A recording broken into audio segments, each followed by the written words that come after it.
tokende ndako ezali te. Mbule mwini pona nini papa pona kosangisa, pona kotonga, pona kolakisa lelo ili ngomba etongami. Biso tango toye tolali na libanda te, tolali na kati na ndako. Oui, bato mingi na libanda parce que ba place ezali muke, place kutu nanu te yango likambo toyeli. Mais quand même biso balali biso na ndako tokozongisa makanisi epai ya nani? Epai ya papa Mfumwalongo na bavile ya minene, na bamboka ya mike mike, na bacentre ye aza kokende koloba na koloba, koloba mpe na kosala lelo yango emonani. Biso tokobebisa yango te. Mutamari oyo avandi wana ye aza kulutu.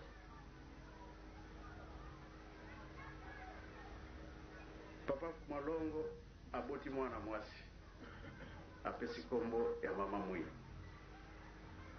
Papa Mfumwambanza abotaki na ye bana basi me apesi kombo ya mama Mwilu te. Metango nga abotaki mwana mobali apesi nga kombo ya tata Simoki Mbango. Bula tubebisa butubwendi bitubolegana.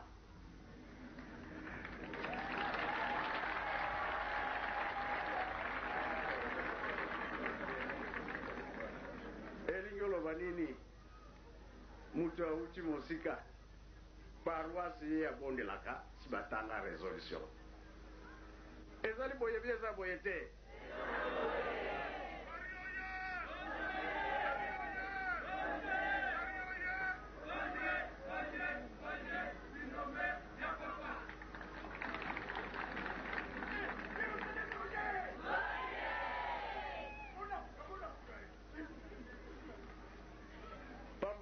Papa balobaki ete oyo bakolanda matambi na bango wana nde bana. Eza boye te biso totosi na biso makambo bolobi na lingomba na résolution totosi. Eloko nga nasengaki ezalaki boye tozongisa lingomba na nzela. Badosie nyonso batata na mikanda basalaki na 63 bozongisa yango ekozongisa lingomba na nzela. Bosala réunion RDC kaka te me na Brazzaville, na Angola, na Europe bakonzi nyonso boya bosala réunion oyo ekobongisa lingomba, bozongisa mikanda nyonso ya batata ebani na 63 mpona alobaki ete Papa Mfumwalongo anomaki bakonzi na 63 na Mbanza Ngungu. Député soki nakosi les 12 mai, Papa Bobé a lobby, les 12 mai 63 na Mbanza Ngungu. Alors, pour tout temps, on l'a bien parce que tout le monde a dit, mon boulot est kotaki. Puis le bambouta, au vandi, au sali réunion, mon kili mobimba, au kangili kambo. Nga tuna kibino 3 fois. Boyokan, boyokan. Boyokan, boyokan, tiens le boko. Nga la kamate signature nati. Pabate, toyokan. Légui tu vas aller le kurana yaya. Tu l'as dit des résolutions. Boyoki, Madame Tomabe. Bobo lobi, Tomikitisa. Biso pe Tomikitisi la biso. Est-ce que vous avez sali lulendo? Ngana sali lulendo? Et l'anxiété. Mingi elobami que bana Papa Mfumwambanza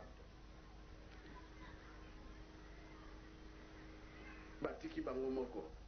Kasi lelo soki natali oyo avandi wana nani? Yaya te.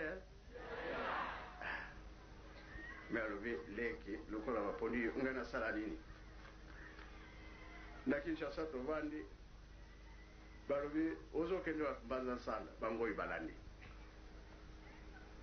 Pona nini tosala musala bapapa bamonisi biloko ebele partout tomoni ke ok batongi sikoyo bango batikili biso bolingo mibeko na nini na ntina yango radio yango wana etelemi lokola radio etelemi nga nazokende nkamba me nakoumela te pamba te bandeko na biso moko mwana na bino nakolobela yango awa asombi televizion eza deja na Kinshasa alobi biloko mingi ezangi kasi biso ndenge tosalelaka tomonaki yango epai ya batata soki moto asombi eloko oyo ezali ke asombi yango na nkombo ya lingomba nakoya kotika na maboko na yo eza lisusu ya ngai te me ekomi ya lingomba toyamba yango bie toboya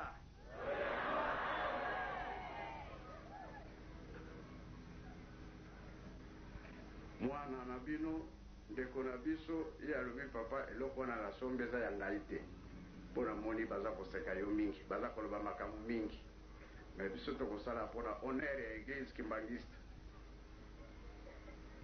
ndenge saint denis asalaki asombi aye kotika ntango atiki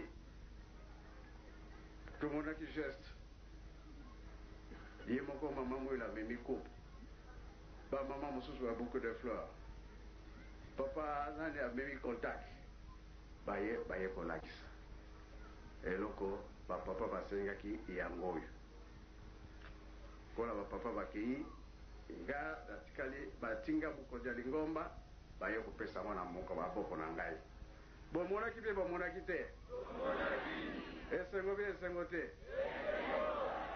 po bato basali makasi tokotika bango pamba ndenge balobaki te oyo asalisi tike te nzambe akanisila ye ya mingi eza boye te mapamboli ezala tina batata batikilaki biso yango wana tosala misala